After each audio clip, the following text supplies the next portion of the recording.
देवराजसेव्यमान पावनाद्रिपङ्कजम् ज्ञानयज्ञसूत्रमिन्दुशेखरम् कृपाकरम् नारदादियोगिवृन्दवन्दितम् दिगम्बरम् काशिकापुराधिनाथ कालभैरवम् भजे।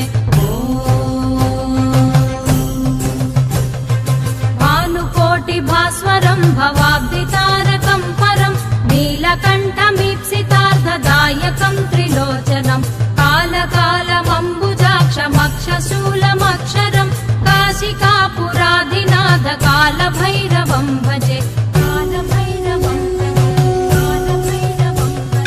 शूलटङ्कपाशदण्डपाणिमादिकारणम् श्यामकायमादिदेवमक्षरम् निरामयम् भीमविक्रमम् प्रभुम् विचित्रताण्डवप्रियम् काशिकापुराधिनाथ कालभैरवम्